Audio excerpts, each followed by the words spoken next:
Arteezy came forward, lost his BKB. They're going to try and chain stun him down. Zai's actually been hit, and there goes immediately. The black hole's gone. Arteezy couldn't even get off his ultimate. DK Phobos left to S4. They've already taken 2. Can they get more? FNG gets popped by S4, but S4 is being controlled by G. He gets taken out. God, Puppy, he's going to be able to get away. No, he couldn't TP out in time. Eldon, he's going to go down to the right clicks of the illusions from the wall. Sadly, the carry of Virtus Pro falls, but it's still a great fight for VP. Yeah, they get G to neutral, Bloodstone charges. They get a lot of kills out of that. I mean, looking at the fight recap, it's almost a 2.5k network swing, and it's only Kuro right now that's at top lane to defend that. He wasted a BKB charge from Artur. He didn't get his ultimate off, and they do have buybacks, but you want to force those at this point. Yeah, one of the best things about winning that fight for VP was that it was right in front of Team Secret's base. You can go immediately to pushing down these tier 3 towers, working it up. Kuro just charges right in there. There's the vacuum, but Kuro's still going to be popped by this Orchid, and G has enough mana to be able to jump out if he needs to. He wants the tier 3 tower first. In fact, he might want Zai as well. Oh no, they've actually lost 2. G immediately TP's out. Lil to follow him. Arteezy couldn't get there in time for the Lucent Beam to stop that TP out. So 23-18 Virtus Pro. They need this win in game number 2 to stay alive in the International. And they do get a gigantic objective in that tier 3 at the top lane.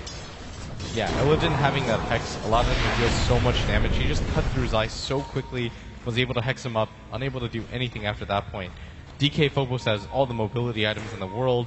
Your Storm Spirit has a full BKB now, and this is going to allow him to not get Hexed up during the Shadow Shaman timing.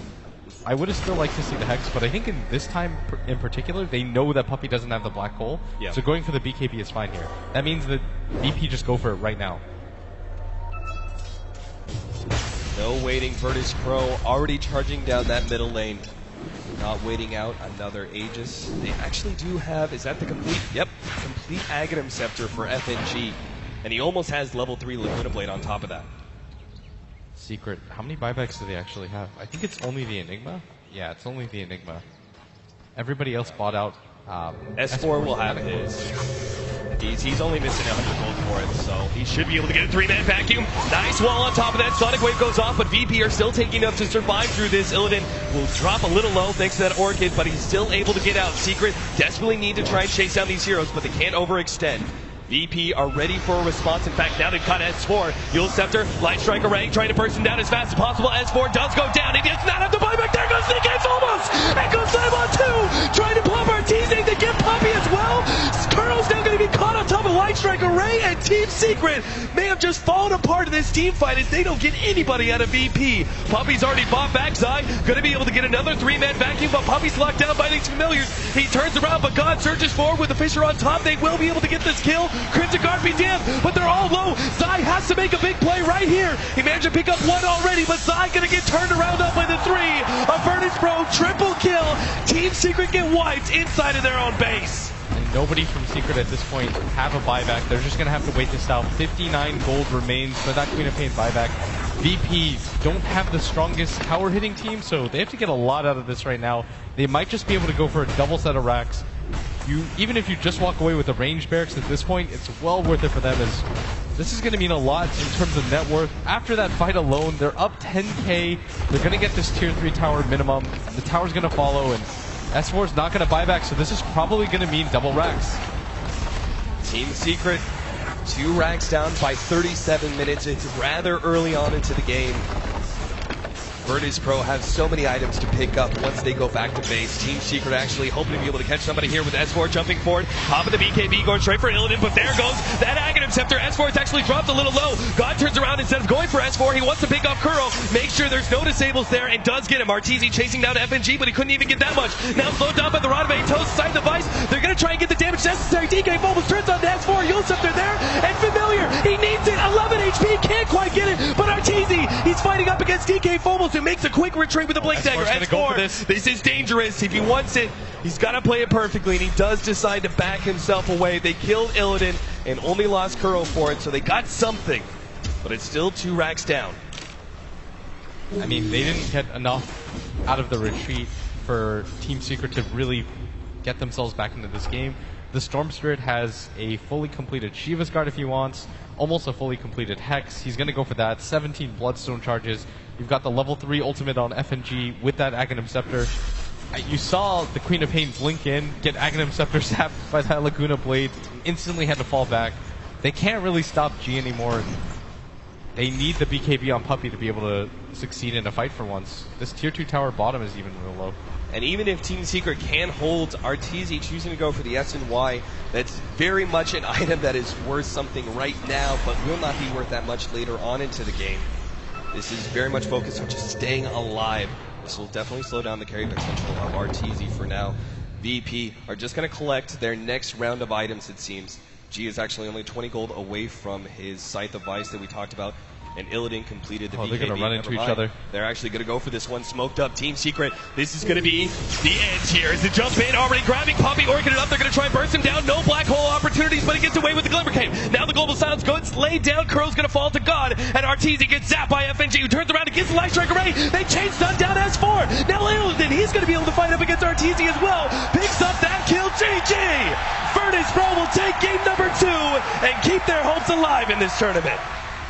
Just masterfully played by them. That Roche Pit fight where they were able to keep things going, to get the Aegis multiple times on G, just outplaying Secret when it mattered. And I mean, that was about as close as it gets. That top fight cemented things for them, but Virtus Pro, well played, and this was a team victory. There was no real standout player here. Everybody just collectively worked together for this one.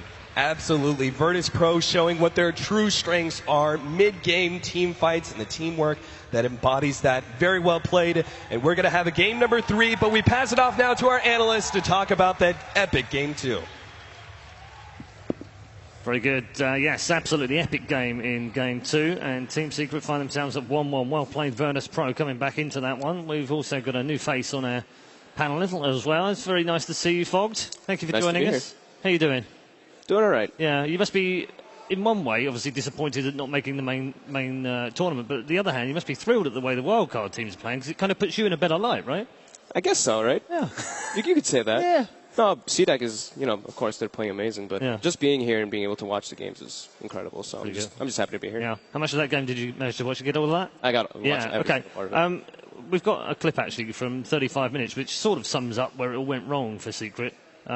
It was earlier than that it went wrong, but this is bad for Secret. This is where they were completely outclassed, outplayed. Should be able to get a 3-man vacuum. Nice wall on top of that. Sonic Wave goes off, but VP are still taking enough to survive through this. Illidan will drop a little low thanks to that Orchid, really but nice he's still able to get out. Very nice reset. Desperately need to try and chase down these heroes, but I think this was the complete team wipe as well. Yeah. Response. In fact, they force the wards out, then they just cause, they make them force them out of their base, and then overcommit by Secret, and then beautiful play by Phobos. Do you think that Secret at all thought that VP wouldn't pick Silence again, considering how it's fared for them in the past few games? I don't know. VP's the only team that's really picked it here. Right. They didn't seem. I don't think that they show any fear. They just pick it no matter what. So I don't know. I think Secret should have probably predicted that. They just did such a good job of shutting down Arteezy in this game. Well, we have seen one of the weaknesses of Luna, and I actually think that the Visage pick was a huge. I know you're a huge Visage fan yourself. Why is that hero not picked more often? I mean, it depends on really the player. If you really enjoy playing it, and if it's like your niche pick, and that's really what Lil loves to play. We see him play it all the time, and he plays it phenomenal. There was a nice little stat in the middle of that game. How relevant this is, but Crimson Guard on Puppey. Apparently, he's never lost a game when he's used Crimson Guard on Enigma. But strike that one off the records. Yeah, that one's gone. His build-up was interesting, though. He rushed Glimmer Cape, I think it was, and then, he went the Vanguard first, right? And then into the Glimmer?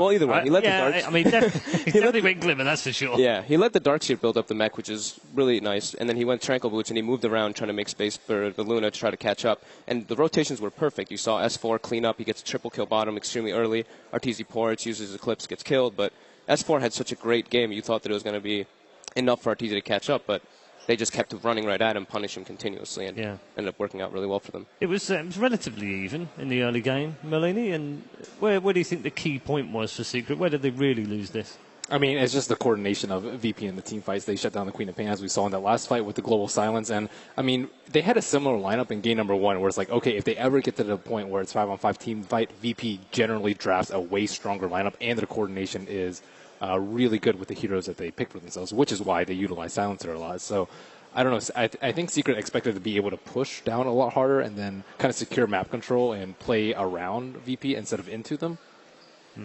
Definitely didn't work out. What were your thoughts, Wins, overall?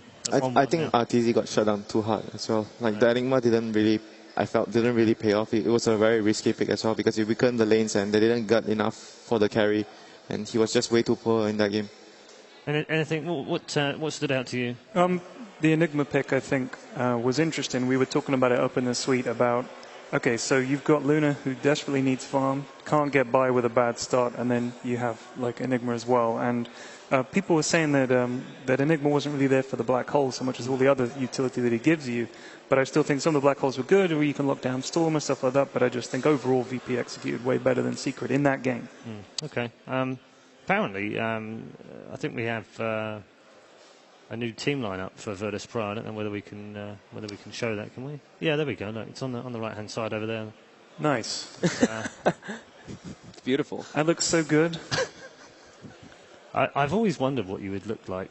So have I, Paul. With hair hair like that. It's gorgeous, frankly, Ted. Well, Dreams. Only dreams. See, Yeah. that's what happens when you upset people in production. hey, What did you do to them? I said they could do that. I didn't. Oh. Yeah. They checked with me first. They were very polite. I would have just done it. Yeah, no, see, nice guy productions. So let's look forward to the third game then. Malini, in terms of the draft, have we got any feels for how FNG's drafted in those first two? Any mistakes that you may have seen? Anything that you can think that he's done positively, and how's he going to change that for game two? I think it's just a matter of who drafts too greedily. In the first game, it was way too greedy. We were like, okay, Duso, there's a reason why no one picks Duso. She can't do anything before like 30 generally. And then that game, we saw the Enigma and the Luna. And again, a lot of times we just see teams trade farm for farm, and Secret's used to maybe opponents not trying to contest